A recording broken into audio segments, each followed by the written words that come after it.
welcome to my channel. My name is Steffi, I'm from the Netherlands, and today I wanted to talk about everything that I read in April. So April was the month of the O.W.L.S readathon, and I was totally on point on my reading game, so I have just outblown myself.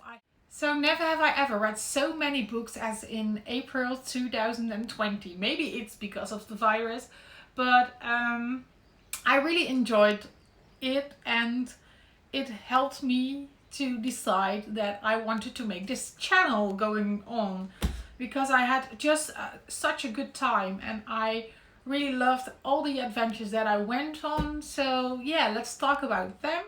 So for the O.W.L.S readathon, I attempted to become an herbologist, I attempted to become a journalist and a writer, and I attempted to handle the Hogwarts train so I can drive it when I want to and every time I love to and stuff like that. To accomplish that goals, I needed to read 8 books.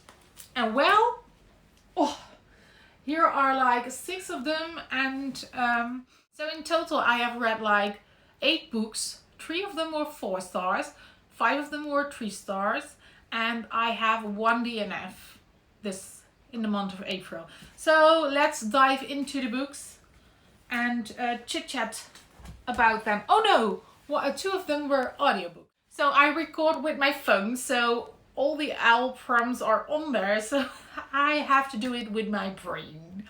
And I hope it won't let me down. Please do not let me down, my dearest brain. So before we are diving into the book thing, you have to know that I do not give a lot of 5 stars to my reads, because if you are like a 5-star read for me, you are like the epic tier that I always wanted to have, like the epic purple thing in World of Warcraft. When you are when you have like 4 stars, you are like a blue item, so you are rare and a good book. And if you are 3 stars, you are a green item in my opinion. And that will say that it was a fun read and a good thing to have, but it was not extraordinary or outstanding or my next favorite thing. So when you get 5 stars of me with your book, you have written for me a legendary book. So with that out of the picture, let's dive into this whole adventure. So for the career of herbalist, you had to read like a book with a beak on the cover for Care of Magical Creatures. You had to do the shrinking solution for potions, a book below something pages, and of course herbology. And for that you had to read a book with an M on the cover. Whoa, that was alright. I have struggled so much with that prompt. It was really crazy. But let's dive into that thing that I struggled the most with. So when I was scavenging my bookshelf for a book that started with an M, it was really hard. So the only thing that I got with an M was this book, The Miniaturist, or Mindhunter, but I wasn't in the mood for like that book. That book needs the special time because it's about serial killers and stuff like that.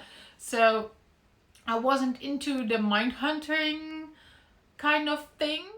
But then I started this historical fiction, The Miniaturist by Jessie Burton, and I have read like 50 pages. I totally hated it. I hated, like, I know a lot of the old Amsterdam culture and stuff like that, but I so totally hated the protagonist. She was like really naive. Is that a word? Let me know down below. But she was really naive and just waiting on her husband and stuff like that. And that horrible sister of her husband. Oh, I still get an itchy neck when I think about her. So I didn't have this one, and I have it currently for sale because I'm not ever gonna pick it up again.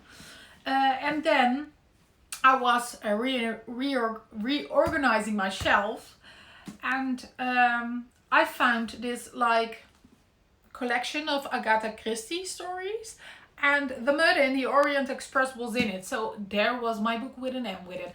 I gave this one 3 stars.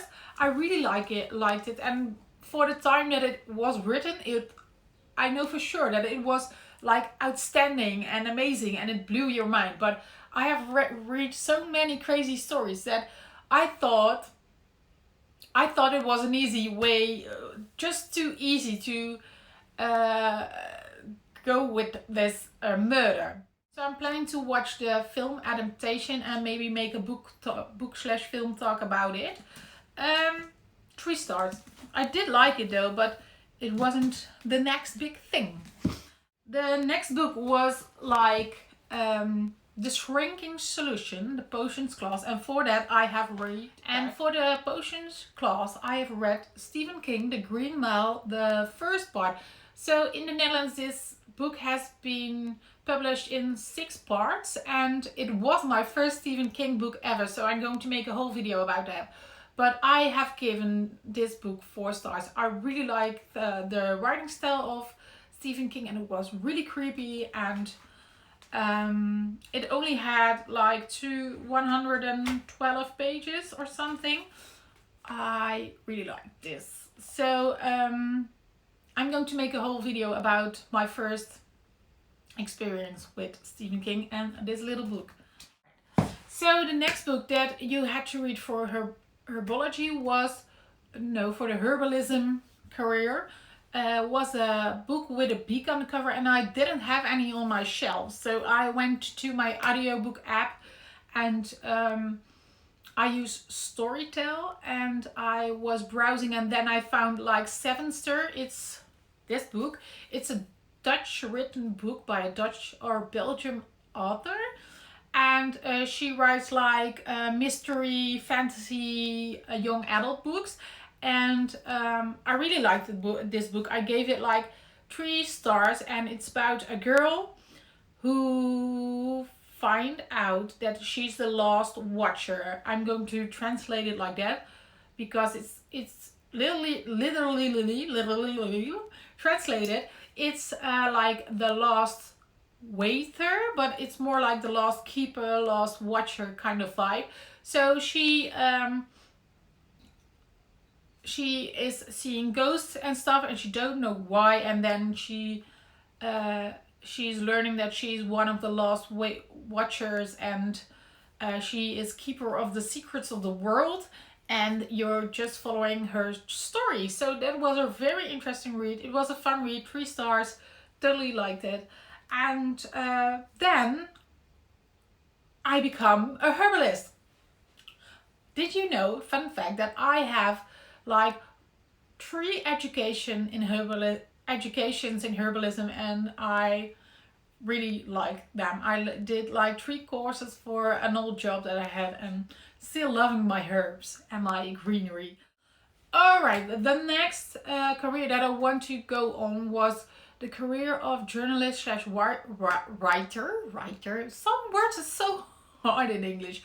So writer, and before that you had to read like a subject of your picking, and I chose astronomy. You had to read like Muggle studies, a contemporary, and the history of magic, a book with witches and wizards in it. And for the history of magic, I have read like the 2nd book in the His Dark Materials series. This is a big book. It contains all the 3 books of Philip Pullman with His Dark Materials. And I wanted to read the books first. I have read the 1st book in March, and I wanted to continue the series. So I have read the 2nd book, and in this trilogy you follow Lyra and her adventure to find all his dark materials, I guess. So it's like a mysterious fantasy kind of story, and I think that it is a really unique adventure to go on. The 2nd book is like The Subtle Knife, and I have given it like 3 stars. I enjoyed to read, but it didn't get me as much as the first book that I gave 4 stars. So I'm curious how this is going to end. So for Muggle Studies, I have read And Sea Does Time by Neil Shusterman. It's a contemporary about a boy that discovers that one of his friends is like sick and dying. How do you call it in English? Terminal? We call it terminal. But that guy is sick and he is donating a month of life to him, and because of that there is this whole lifetime thing going around that everyone wants to donate a month of their lives and stuff like that, and you follow this story about Ansi. I gave this one 2 stars. It was really unique, and there did happen some stuff that I didn't see coming, so that was really good. But almost always, contemporary are just like 3 stars reads. It's just light and fast and quick. Now, the next course that I took in the writer's career was astronomy, and that was you had to read a book during nighttime, and I listened to the second book of Sevenster, and that is Wolf's Blood in the Last Watcher series, and I like that a little bit more, so I gave that 4 stars. I'm not going to tell you anything about it, but the story continues, and it was just a wild, crazy ride. I love this. I love that really much. And with that, I was a writer and a journalist and a herbologist. So for the next thing that I wanted to accomplish, I needed to read 2 books before I can handle like the Hogwarts train, and it was like 1 Muggle Studies and 1 book that is set on the coast or at sea. Alright, for Muggle Studies I have read All the Bright Places by Jennifer Niven. It's about 2 teenagers that are struggling with really down, dark feelings. Violet does have PTSD like me, and Finch is bipolar, and they meet each other on a very interesting place and go on a school assignment together, and it's really fun and really cute, but it's also very dark. I've given this one, I'm going to speak, All the Bright Places, 3 stars, and I should have known that because it is a contemporary.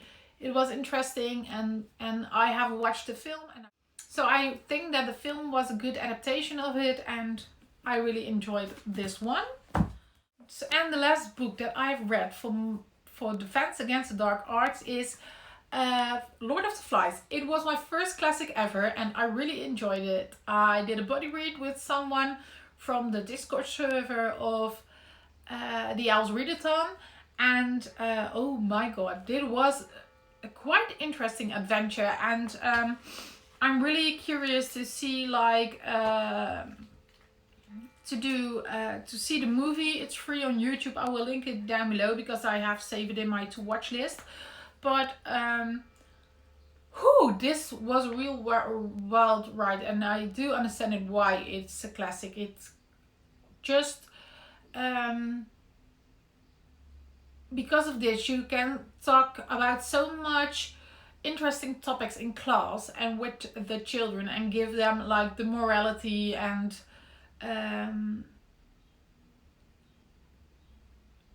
some lessons in morality and stuff like that. So I think that this was a really good book. It was a fast read. It was really short, like 200 and something pages, and I think that I will reread this one someday. And that, my friends, was my April wrap-up. So I never have ever read so many books, and I was really enjoying myself, and I'm totally into reading again. So thank you, Jane from Book Rose, for hosting this readathon where I totally stepped up my reading game. And if you want to see the next readathon within the magical readathon are the nudes, and they are later on this year. So when the time comes by, I'm totally gonna join. And I'm going to see if I can keep up with these books and the prompts and the careers that I've chosen. And yeah, I want to thank you for watching. I just want to say that you can subscribe if you want to. I am so blown away by all the kind comments down below my first video. It really sparks some joy in my life, and thank you so much. Yeah, stay strong, blessed be, and see you next time. Bye.